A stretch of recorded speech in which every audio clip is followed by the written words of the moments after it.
Hey, Andrew. Hey, Justin. Andrew, we're doing a giveaway. Are we? Yeah, we are. We have 2 sets of Ranger tickets. Oh, if you're watching, they look beautiful. And if you're not watching, they're in really cool little sleeves that look like Rangers jerseys. So I would want to win the tickets just for that little commemorative sleeve for your tickets right there. Also the game, of course. That will be the fun. game. So we're doing a giveaway we're going to be doing a social media giveaway. It's already live on our Instagram. Go there and go to Instagram. It's going to be like a normal Instagram giveaway where it's like, tag a friend that you'd want to take. Like and follow. You must be following to get it. But then also we're going to have a secret clue in this episode that will be revealed to you at some moment. Yeah, it might be a hockey card that Andrew is going to reveal mid-episode somewhere that you're going to, if you DM us on Instagram, it's going to give you 10 entries. Entries. Yes. So unlimited tagging of friends, one per entry per tag. And then there's going to be 10 additional entries for knowing what hockey card Andrew had behind his hand moments ago. You have to DM us. DM us. Do not put it in the comments. If you post the hockey card in the comments, you are disqualified. But delete it. We're just going to delete it. You're not going to be disqualified. The game. I think it'll be very unlikely that you'll win. It's going to be random. It's going to be random. Unless you, the person who comments the hockey card. I'm just kidding. So there's going to be 2 winners for 2 tickets each. The game is December 28th. The first game back after the holiday break. It's a 2 p.m. afternoon game, so good for families. And it's against the Erie Otters. It's true. Yeah. 2 little bros of tickets. Yes. Maybe you'll take your little brother. Or maybe you are the little brother that will be taken to. Or you're going to be the little brother that takes the big brother. Oh, wow. And guess what? We're giving it away before Christmas. So you can give it as a Christmas gift. Or Festivus. Or whatever. Whatever you celebrate. Whatever you celebrate. Or if you don't celebrate, you could surprise someone who does. Welcome to the Odd Pod, where we're talking Kitchener Rangers hockey with the oddballs themselves, Andrew and Justin. Take it away, fellas. Thanks, JJ. That was awesome. And Tim, who composed that piece of music. We just wanted to give a special shout out. JJ, we made our intro announcer for the Hockey Fights Cancer game, but she did such a good job that we were like, you know what? Can we just use it the whole time? And with her blessing, we absolutely can. And so JJ will be the voice of the intro for the foreseeable future. We're so excited. Yeah, that's awesome. Thank you, JJ. And thank you, Tim, for the rad new song. You may have noticed at one point the Texan UC, our Halloween episode, disappeared off the Podverse for a while. We're having some copyright issues with our song. So Tim wrote us a new one because Tim's awesome. Exactly. So thank you, Tim. Andrew, we had a full slate of games this weekend. We did. And guess what? We have to do good, bad, and ugly for the first time this season. In fact, if you're a new Odd Pod listener, if you only started listening this season to the Odd Pod, or even in the last half of last season, you have never experienced a week where we don't have a 3 stars and we have the good, the bad, and the ugly. Close. Pretty close. The good, the bad, and the ugly happens when we are below 500 on the weekend of games. So we are this week. We lost 2 and we won 1. And that's how it goes. The first game we lost was against the Sioux Greyhounds. And oh boy, was it a doozy. We lost 4-0 at home. Boy, did we lose. Yeah. Oh my goodness. Some might say we were the best at losing this game. What is there to say about this game? I believe we sat there next to a OHL employee that was very nice and we met. And we sat there and looked at him and we were like, well, I don't know what we're going to say about this one.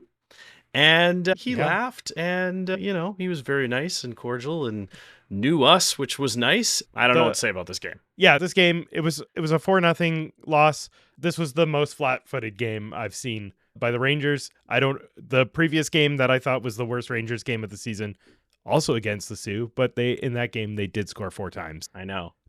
I don't know. There's not much to say about this one. Look, like they had a bad game against London, but the next day they came out and played well against London and got a win. So that game didn't feel as bad as this game, in my opinion. And the game against Sioux, where they blew the lead, that was a terrible collapse.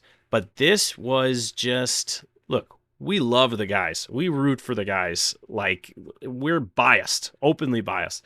Very. This was a terrible effort. Yeah. Like, they had opportunities. They just, didn't. It kind of continued into the next game where it was like, the next game, at least they had some energy. So we're just rolling into it. The next day, Saturday, we were in Guelph and we lost 3-2.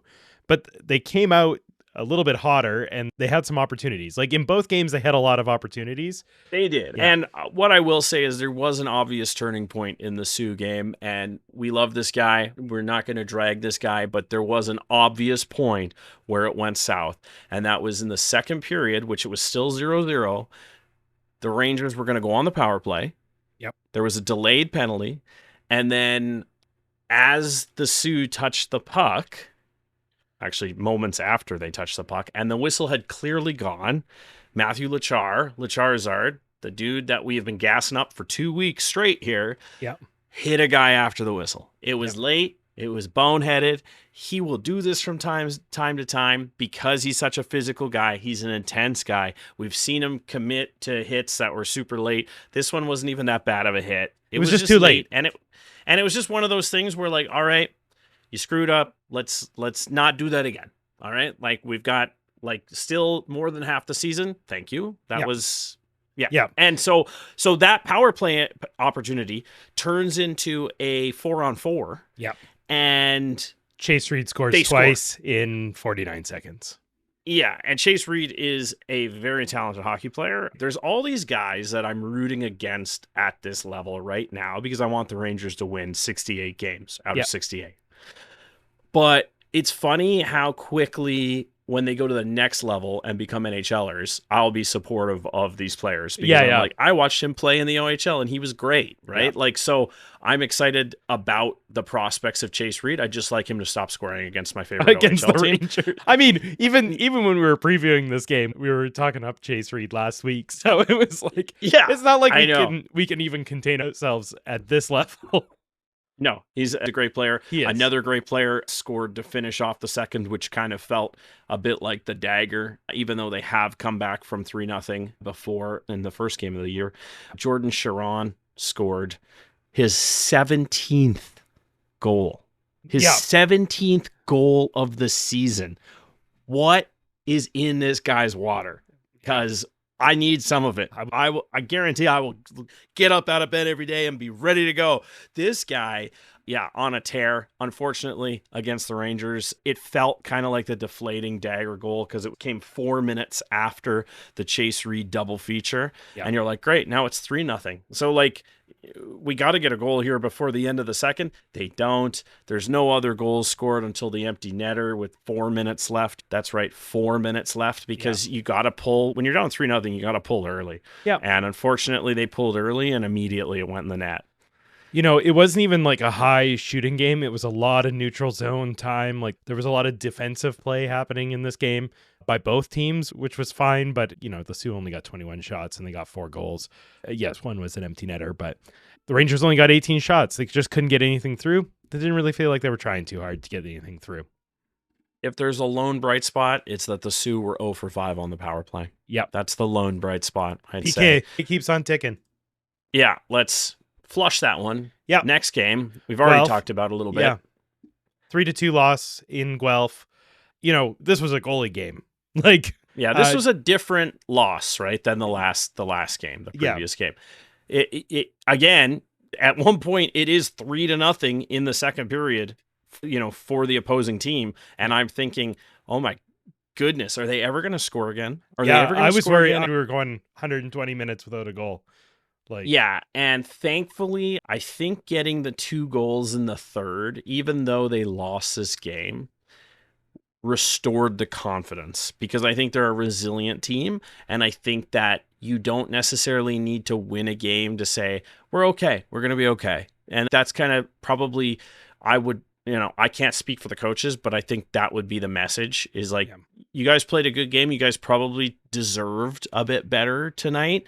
One of the things that is not working at all, again, still, is the power play. Yeah. They had 5 chances to score on the power play, and they went 0 for 5. Again, lone bright spot. Oh, I shouldn't say lone bright spot, but the third period was a bright spot. The goalie play by Christian Kirsch was great in this game. He was solid. He gave you a chance to win. You don't need a shutout or a 1-goal, effort every single game. Bottom line is, if you have 5 power plays and you score on none of them and you lose by 1 goal, it's not the goalie's fault. So let's get through this, because I want to talk about the third period a little bit more. I think still talking broadly about this game, it was nice to see the offense going. We'll talk about the third period, but it was nice to see the offense get going a little bit in the third. And it felt like they were going the whole game. There was a bunch of posts. There were a bunch of Tembellers by Jovanovski. Yeah. There was, I think it was a minute 28 into the second period, Jovanovski had just an insane rebound that he let out, and I have no idea where he came from. It was like time stopped and he moved over and saved the rebound shot. Like unbelievable saves by Jovanovski. And the Guelph announcing team, I think, said it best. The defense was just letting guys sit in the slot. Miedema and who's the other good scorer on Guelph? That McFadden.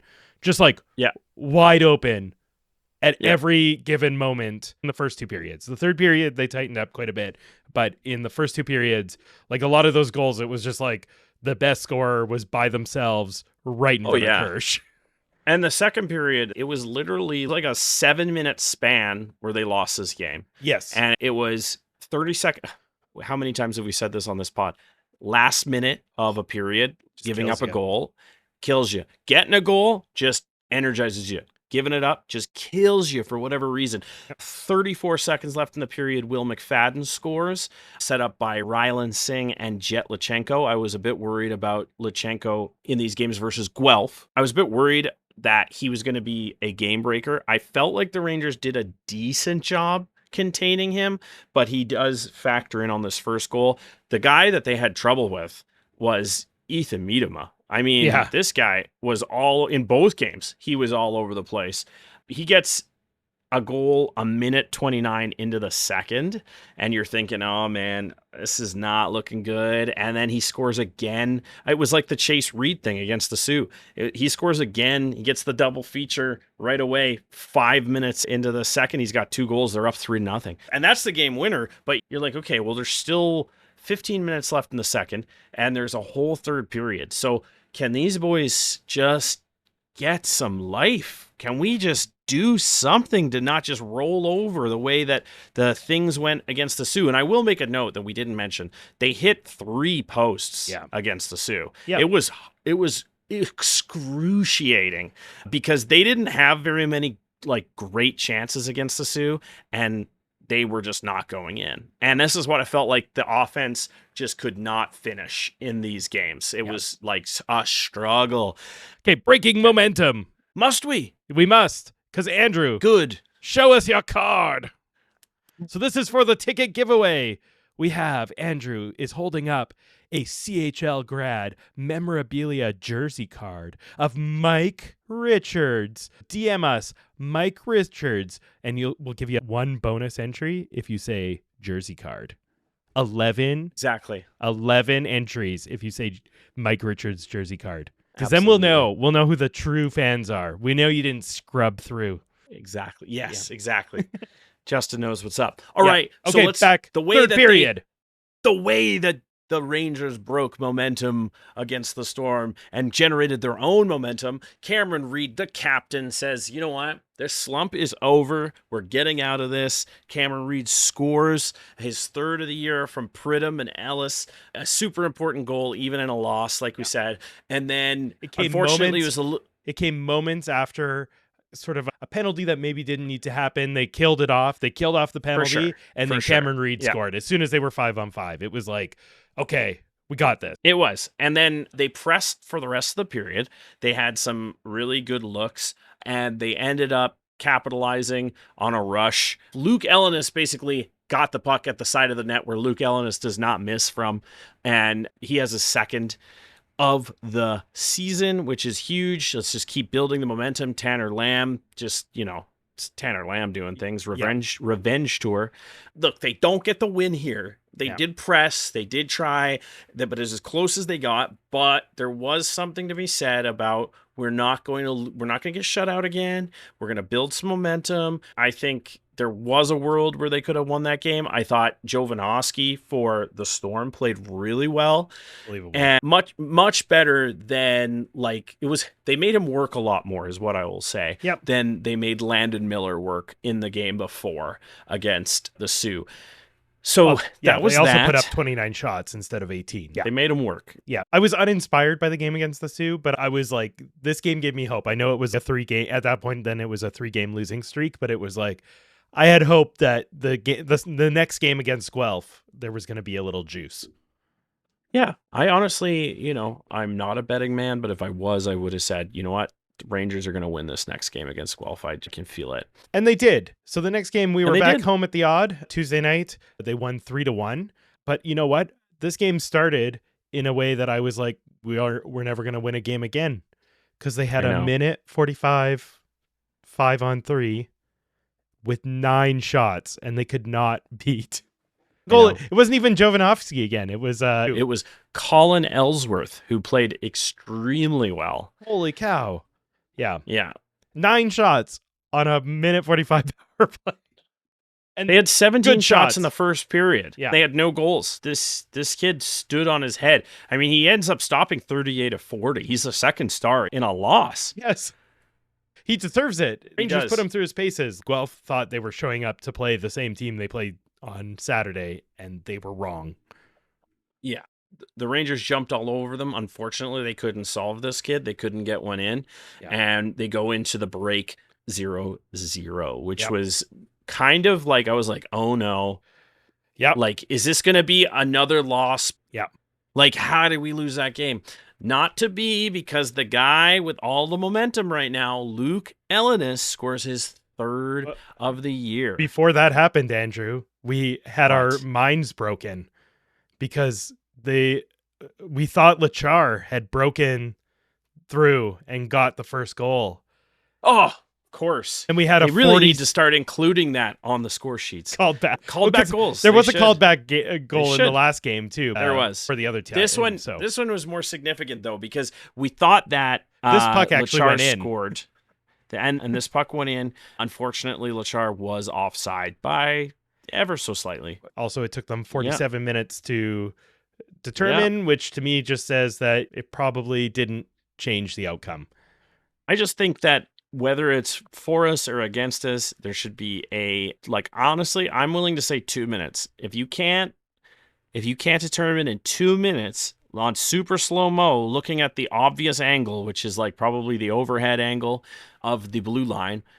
Which we know that the Rangers put in a new overhead camera this year. I just think that if you can't decide at game speed, and then you can't decide it, in super slow motion, looking at the angles within 120 seconds, which gives you lots of time to look at an angle.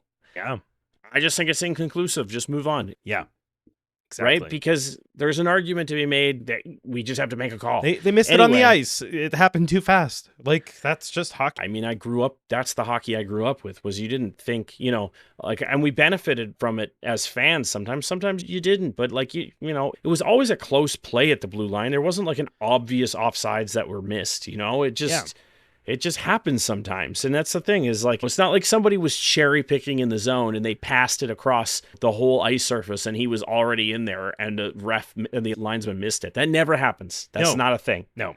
Okay. It's always the skate blade width going over or a guy on the other side of the ice. Yeah. Right? Completely on the other side of the ice that's not involved in the play. Yeah. Let's not dwell on that too much. Back to the second period. Then Luke Ellenis, the guy with all the momentum right now, scores. I mean, he just literally, if he's just going to score every game, he can still be like a 50-goal scorer. Like, this is like, this is crazy. It was a hard work goal by Romano to get it to Elenas. Yeah. I mean, yeah, Romano and Lamb and Elenas, I mean, there's obviously chemistry there from last year, but they jumbled the lines a bit in this game. They hadn't been playing together. Elenas had been with Pridham and Humphreys, and I actually like this a bit with this Romano, Lamb, and Elenas, because I think they're a little bit more comfortable playing together. Of course, Humphreys and Swick and Pridham played together last year, and I think inserting Cameron Arquette onto that line, because Archie has just been this. He's a very different build than Trent Swick, obviously, very different player. But he has that same kind of he kind of gets himself open and has like a sweet finishing ability, especially this year. I mean, Archie has just been like an unbelievable finisher this year. But Luke Elenas from Romano and Lamb, everything that is old is new again. And that was such an important goal. To have the first goal of the game after having a goal called back was so important, but especially just to jump out. Going into the third, I still felt a little bit nervous based on the fact of how well Colin Ellsworth was playing. Yeah, we had third after the second period. And and it's only 1-0. You're like, I believe in the boys, so I'm not going to get too, they only got one. Plenty of low scoring, tight games they won last year and they've won this year. And so I'm like, come on, 1 minute, 39 seconds into the period, the guy we were just talking about, Cameron Arquette, scores his 7th of the year. Yeah. I mean, even when we said this guy is going to have a breakout year, I don't think I thought that before December, he'd have 7 goals, right? Like he's just doing exactly what the Rangers need him to do, because he wasn't even thought of as like a primary scorer, but he is on this team. And the beautiful setup by Humphreys. Yes. Via Pridham. Well, but it was a lot of Humphreys doing just like smart plays. Doing the puck carrying. Yeah. Doing the puck carrying, which is what Humphreys excels at, right? Pridham can do both. Can pass the puck, can carry the puck, and can shoot the puck. And then you've got Cameron Arquette, who has a fantastic shot. I mean, I don't think we even realized this last year that he had this great of a shot. If he shoots from that spot on the ice, he's going to score. Yeah. Like, we've seen that enough. He's a smart player. He gets to the open areas. It's 2-0, and that's all they needed. All they needed. Now, the old nemesis here, Ethan Miedema, he scores his 11th. Yeah, he's a freak. This kid is so good. And that was on the power play, which I will say, that's the only power play goal they gave up in these 3 games. Yep. Maybe a little foreshadowing there. And then Jack Pridham gets the hardest working empty netter of the year award. That was so much work. And he has 10, and it was set up by Tanner Lamb, but Lamb missed the net a couple times. Yeah, Lamb tried really hard to get that in the net. Yeah, and Pridham had to work really hard to get it as well. So, it was not your average empty netter. Let's put it that way. Not the deflating one, because there were some opportunities for Guelph after that empty net goal. Yeah. They didn't make it easy on the Rangers. Yeah. No, they're a good team. They are a good team. They are not that team that lost 6-1 to the Rangers. They are not that team. That was the only thing that we really got right last week. There's a whole new team here, and this is not the team we saw last year too. Like, they were like, last year Guelph was bad, tail spinning, really. Yeah. But I mean, but the Storm doesn't have a tail. Surprised. I think that, it doesn't. I mean, kind of, though. You could make an argument. I think it has a tail. Yeah. If you don't know what we're talking about trivia with our friend Babs, where we had to name things that OHL logos that had tails, and the Storm was not included. But, think about it. It's a tornado. I think it kind of has a tail. Yep. Same way I think that a Spitfire has a tail. Well, yeah. Yeah, even has a tail wing, believe it or not. That's what that's called. Okay, Corey Stillman is the Guelph Storm head coach, and he was a great NHL journeyman, and I just want to say he's obviously got this team playing really well. Is he a new hire this season? No, Corey Stillman was hired last year. Okay. So they stuck with him. It's working out for them the same way that, he's obviously their guy, the same way that UC and UC's crew, the Juice's crew, the Juice Box boys are sticking around. Workshopping and that. Not a chance are they going anywhere. No. Until at least after 2027. I did want to point out there was some backchecking magic in this game. Oh, for sure. Like because we're not doing 3 stars, I would have given them the 3 star, probably the 3rd star for this. But Carson Campbell and Jack Pridham both had phenomenal backchecks in the 3rd period to stop really good Guelph chances. 3 stars. What I will say about the backchecking is that I think Jack Pridham has like one of those every game. Yes. And I hope it doesn't go unnoticed because it doesn't make highlight reels. This team is like elite backcheckers. No, they work really hard. And I the Juice and the assistants, I think, preach that. When we were in the locker room, there are things in that locker room that emphasize backchecking and working hard. So not surprised there. And I think even outside of the Sioux game, you like everything you saw in those 2 games, right? Against Guelph. Even though they lost one and they won one. You still like the effort. Yep. All right. The good, the bad, and the ugly. What's your good? The good, the bad. My good, of course, it was the penalty killing. Okay. Yeah. So I thought that it was the bright spot. If you want to look at the 3 games as a whole, even though I'd love to flush the Sioux game, the only thing that was any good in the Sioux game for me was the 0 for 5 that the Sioux went against this penalty killing unit. Yeah. Guelph went 0 for 5 on Saturday against this penalty killing unit, and then they went 1 for 3. So if your penalty kill is going, 12 for 13, that's positive. So that's my good. What's your good? My good is that Pridham, Humphreys, and Arquette goal, or specifically the Arquette goal. There was an important moment that needed to happen where there was a little bit of maybe some of these guys were on the schneid, and there was a lightness that came after that goal. So I think, for whatever reason, that specific goal felt like things are coming back to these boys. A lightness as opposed to the heaviness that Cameron Arquette doled out when he shoved away the Guelph player after he scored. Get out of here. Get out of here. So funny. Get out of here, man. You are not supposed to be here. I am celebrating. Get out of my way. Okay, what's your bad? I love that. My bad was the finishing. So I think that there were opportunities. There were opportunities against the Sioux with only 18 shots because the shots that they had chances on didn't count on the shots on net because, when you hit the post, it doesn't count as a shot on net. Yeah. And we've had this discussion, Justin and I, off the pod of like, does that make sense? And it's literally just so that people counting the shots don't get confused with goalie saves and save percentage. Anyway, it's a stupid thing, but those best chances didn't count. And I just thought that even in the second Guelph game, the finishing wasn't great.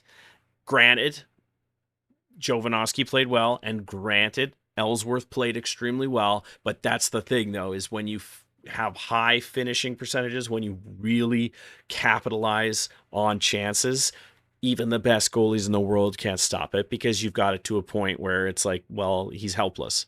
And they weren't really getting there. Yeah, we saw the finishing from Cameron Arquette come back in that moment. And Luke Ellenis obviously is ramping up, just like we said last week. But overall, I thought the finishing was much weaker than it has been all year in these games. What's your second star? What's your bad? Well, it's the flip. I gave the Rangers the benefit of the doubt on the flip side of this. My bad is they got goalied in basically 3 games. They were only able to overcome it in 1 game. So it was bad that they weren't able to overcome some pretty exceptional goaltending. And sometimes more it happens. More or less the same thing. Yeah, exactly. More or less the same point, right? Exactly. Okay, what's your ugly then? Oh, dude, the power play. Yeah, obviously mine too. For me. Yeah. Yeah, the power play. Like, this is not a team that lives and dies with its power play, obviously, because the Rangers have a good winning record, and the power play is not that. Sitting bottom of the league, but lower third of the league. But look, if you're going to be a top 2 team in the conference, top 3 team in the conference, you have to improve this power play. Yep. Now, Babs said to us, it's going to improve. It's going to improve because they were doing good things, but it hasn't improved. So now, could it be because they got goalied / their finishing ability wasn't great when they had empty nets, like against the Sioux? They just hitting posts and stuff and missing the net. And there was, you had like breakaways and you're missing the net, or you're shooting it right into the goalie's, breadbasket. I think that, the power play will improve, but man, it needs to improve quick here, because it's not DEFCON 0, because we're having a great year. Yep. And I trust that all these guys have bought in and are going to continue to just play without getting rattled. But the power play absolutely has to improve if this team wants to have a long run in the playoffs. Yeah, for sure. If this is a situation where a good team can get bounced out of the playoffs because the power play can't score. Yep. Well, we saw it against London last year. We couldn't score in the power play. We didn't win a game in that series. No. I'm not saying that we would have won had we scored on a power play, but it would have helped. It helps. I think back to that puck that sat on the goal line. I know. Yeah. In game 3. Haunting. I think about that one. Maybe they still lose in 5, but man, it would have been nice to take a game off them. Yeah, and that, I think the epitome of the power play being the ugly was that 5-on-3 to start against Guelph, even in the game that we won. Yeah. You get an interference penalty. Make your life easier. Yeah. Like the interference penalty, sure, if you don't capitalize on it, whatever, it's not going to set the tone for the rest of the game. But if a guy immediately takes a high sticking penalty 30 seconds later, this is a gift. 5-on-3, you got to get 1. Yes. Yeah. So not to, like I said, I have faith because eventually the power play was able to heat up last year. Yeah. But I just need to see that, because I have a feeling that we're not even seeing some of the stats I expect out of these guys because the power play never scores. I know. Right? Like, it's like, how can all of these stats are like 5-on-5? Yeah. Which is amazing in its own right. Yeah. But you kind of need to be power play merchants, Okay, we got 2 games coming up this week. Friday night, we are at home at the Odd, as pretty normal. The Ottawa 67s are in town. And then on Sunday, we head to Oshawa. So this is the tale of 2 very opposite teams. The Ottawa 67s are sitting 16-5, 1-1. They have points in their last 10 games. Their 17-year-old Ryder Ferreroff, signed as a free agent goalie, has played 14 games, has a 1.90 goals against average and a 926 save percentage and 2 shutouts. Then they have 3 players over 20 points. They score a lot and don't get scored on. That's the Ottawa 67s. Yeah, this was a team that wasn't even considered to be a wagon going into the season. They're 9, like you said, 9-0-1 in their last 10 games. Yes. And their only loss is a shootout loss. Yep. So it's an uphill battle, but it's at home. As the positive thing is what I'd say is you're getting them on your home ice. Yep. They're very much like the Rangers of last year, where maybe you didn't have them as a total rebuild, but I think they're ahead of schedule. I think the Rangers need to come out and set the tone. Yeah, for sure. They for sure need to take the momentum that they gained getting through that Guelph game, winning the game, and take it right into this game and do the exact same thing where they come out just blazing hot and maybe put a few more in than against Guelph. Yeah. But it might be hard against this crazy goaltender. So, yeah, Ryder for Faroff. 17.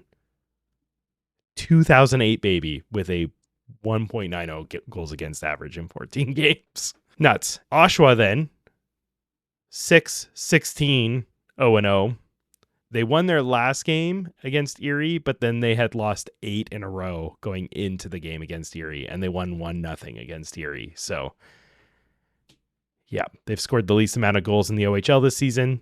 And Columbus prospect Owen Griffin looks good, 20 points in 20 games. I mean, this is quite literally the opposite teams. The 67s have 85 goals for and 53 against. The Oshawa Generals have 51 goals for and 86 against. Yeah. So we're now Oshawa obviously is going to have the home game. Nobody's an easy out in this league. Any single night of the week, anybody can win. But the bottom line is these are the games you have to win. Yeah. This is a team that's really struggling. Their window kind of closed when they lost last year. Yep. People aren't super surprised by this, we'll say. People are surprised at the severity of the drop-off. Yes. But yes, not, absolutely. Not that they have slipped down the standings. Yeah, and things might even out for them a little bit, the same way that maybe Ottawa's not super dominant as they have been the whole way, because teams, eventually there's an upswing and a downswing for everybody, and it's all how you handle when you are slumping, that how long, how deep your run of, like we saw with the Rangers last year. They had such an incredibly long winning streak at the beginning of the year. Yeah. And then that just kind of set the tone for the whole year. They just believed in themselves and played. That could definitely happen for the 67s, and it could happen the opposite way for Oshawa. But realistically, the Rangers need to win both of these games. They need to make a statement game against Ottawa, because right now we're kind of looking at the Rangers as a team where, like, what are their identity? Who are they? We know that they're a good team. We know they're a well-coached team. We know that they have good goaltending, but who are they? Do they need to be more physical? Yes. Do they need to have a better power play? Yes. These are things that against the 67s, you have to be physical. You have to capitalize on opportunities. And against Oshawa, you have to come out and same thing. You can't get caught flat-footed against a quote-unquote bad team, because those are the teams that are, it's November. They're playing for their lives right now. Yeah. Thank God we're not in that place. Yeah. Sorry, Oshawa. Yeah. At some point, I feel like the odd pod will watch a Rangers team that's like that. That is not this year, and that is not next year. Yeah. Yeah. Yeah. So those are our games. Looking forward to them. Today is the day you are listening to this is Friday, which you'll know, but we do not know because it is Wednesday night for us, who is going to host the Memorial Cup. We're going to know. You're going to know. We're going to know too. But at this moment, we don't know. We were actually on This Week in Rangers Nation. We were today filming. You'll see that tonight. That's before tonight. The game. 6:30. That's tonight. Watch it. We weren't. We were hoping that it would be revealed on This Week in Rangers Nation. We thought Sean had the goods. He didn't. Sean has the goods, but Sean doesn't have the Memorial Cup goods. No, he tried. Should we record two different feelings? Oh, for sure. Okay. Oh, for sure. Andrew, for sure. The Guelph Storm have been awarded the Memorial Cup. Are you kidding me? I'm sorry. They don't even have free parking, as we've seen. Do they even have parking? I don't think so. No. I've been to one game there. I had to park across the other side of the river, across somebody's driveway, essentially. Like, I had to sneak in and try and, like, just get in, like, as close as I could without blocking someone's driveway. It was a nightmare. It's all downtown. It's in a mall, man. The Sleeman Center is in a mall. You think I'm joking? It's in a mall. I know where it is. Yeah, it's in a mall. It's hard to get parking there to go to the baking store that's around the corner. Here's what I'll say. I won't even say I really like the city of Guelph. I think the Sleeman Center is a cool place to take in a game. I think they should have gotten it in, was a 3-year cycle. The next one, they can have it, which would be great for me because then I can drive down the road and see it. Yes, agreed. All right. Yeah. Okay. Yeah. Take two. Andrew, the Kitchener Rangers have been awarded the Memorial Cup for 2027. Of course we got it. Of course we got it. Never doubted it for a second. You know why? Because this is the best fan base in the league. We got the best barn in the league. Yep. We got the best staff in the league. We got the best arena staff in the league. And you know what? This is going to be a celebration of junior hockey. And the Odd Pod is going to be right there taking it in with all of you. It's going to be amazing. Like, regardless of, it's going to be crazy to win the OHL and be the host team, which means whoever we whooped in the final is going to show up like, a wounded animal and play. Yeah, Saginaw. But paper bottom champs. line is we're going to be there. Yep. Yeah. The city's going to go crazy. Everybody's amped for this. Let's do it. It's true. Okay. Memorial Cup champions 2027. Okay, perfect. Justin of the future. Insert who won the Memorial Cup. Yeah, the funny thing is it's coming out on Friday and you're putting both of those in. Yeah, they're both going in. Yeah. News from Alumni. Andrew. All right. Look, I can't keep track of everyone every week, okay? But there was a major milestone. Yeah, or this segment. But there was a major milestone. Yeah. And when there's a major milestone, I will be able to jump in here with alumni news. Yep. And there was. Today, on Wednesday, when we're filming this, there was a school day game, a sold-out school day game in Belleville at the CAA Arena. 4,109 Belleville Senators fans witnessed the greatness that is the Odd Pods guy, our guy, the original Odd Pod guy, Jackson Parsons, with his first shutout. A big win. He only had to stop 25, but he stopped all 25. That's all that matters. They don't ask how many, man. They just want you to stop as many as you can, and that is what he did. Jackson Parsons, I watched the post-game availability. Jackson Parsons was beaming, as he should be. Is so exciting. He started in the ECHL. He didn't miss a beat. He didn't have a great preseason in the AHL.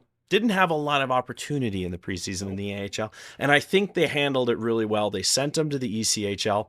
He played lights out in the ECHL. They, for whatever reason, pulled him up. Yep. Won right away. Yep. And here he is now with a shutout. Yes. How many kids, it was a school day game, so it was mostly children, bust in to see this game. How many little Jackson Parsons fans were created today? Yeah, it's awesome. Could not be happier for him. So can we get this guy a custom mask now? Can someone paint this guy a red, black, and white mask? Because he is going to be in this organization, and it's red, black, and white at both levels. Yeah. So let's get him a mask, all right? Because look, you know what? If he's superstitious and the white mask is doing it, fine. But have one ready to go. Our boy needs some drip. All right. Yes, that's what we need. We need somebody paint him a mask. Somebody drip on Jackson Parsons. In fact, we know artists. Somebody design a Jackson Parsons mask that the Odd Pod can share and tag Jackson. All right. Yeah. And we will do our best to get him a mask. That's our episode this week. Thank you, of course, to Ken Bourne, Director of Branding and Marketing. Papa Bourne. Of course. You're the man. Thank you to our prodigal producer, Liam.